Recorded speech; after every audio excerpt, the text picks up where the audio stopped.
Welcome back to the October special on World Series weather on this day in weather history. October is the time of year where baseball has reached its classic World Series championship. 162 regular season games have expired and many layers of playoffs have also happened. Now it's the best of 7 to see who is this season's champ. This month we feature our special segments on World Series weather. Hi, I'm Chris May, host of This Day in Weather History, a podcast from the Weather Network in Canada.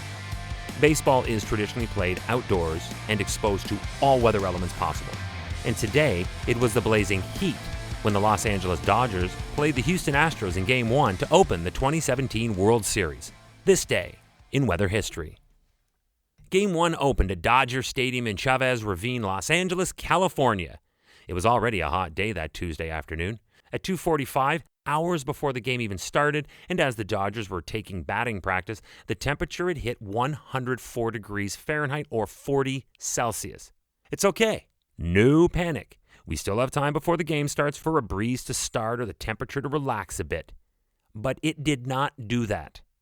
The Dodgers' opening series pitcher was their ace, Clayton Kershaw, and he found himself throwing in incredible heat at the most important time of any starter's career. He successfully got Houston's top 3 of their batting lineup out in order by way of strikeout, fly ball, and groundout. Whew! Time to sit as the Dodgers go to bat. They went 3 up, 3 down in their end of the opening frame.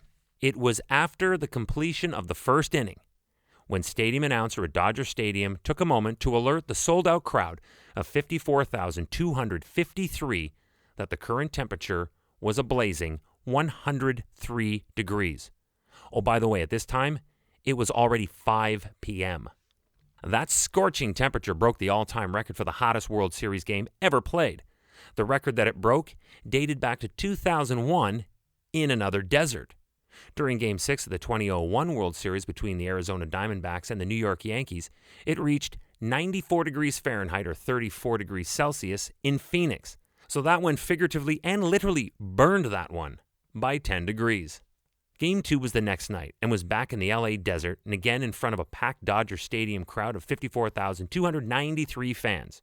And at start time, the temperature was virtually tied with the previous record from Phoenix, Arizona, 93 degrees Fahrenheit or 34 degrees Celsius. And it felt every bit as hot as it was because there was almost no breeze at all. Wind was blowing out to straightaway center field at only 4 miles per hour. That's basically just 6.5 kilometers per hour. And with not a cloud in the sky. It was sunny, but it was searing to the skin. But what about the game itself?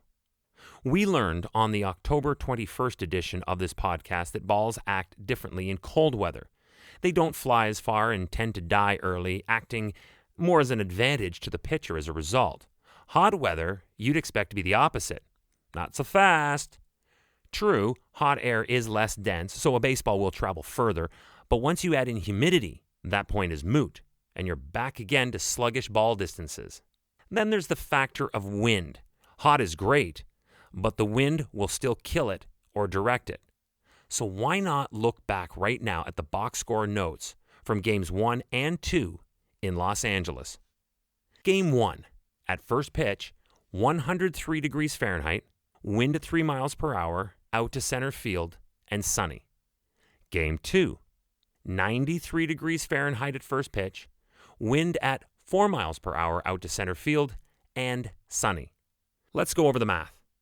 The heat is there on both days, and with only a barely appreciable breeze, there is no drag or headwind.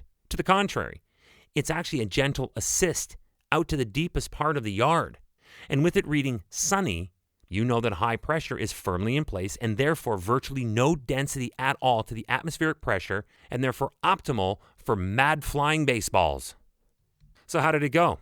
Game 1 ended with that 3-1 Dodger win, but Game 2 served up 13 runs when the Astros won 7-6 in 11 innings. Isn't it awesome when baseball and atmospheric science can be brought together peacefully for a fun story? Or, maybe that's just me.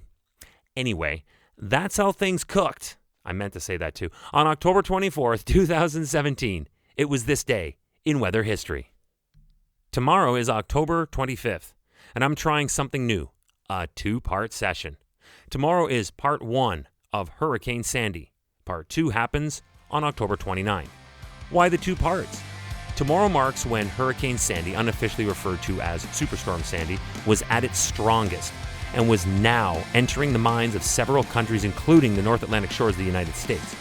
The 29th completes the story when Sandy made landfall in New York, New Jersey, becoming the deadliest and most destructive, as well as the strongest hurricane of the 2012 Atlantic hurricane season.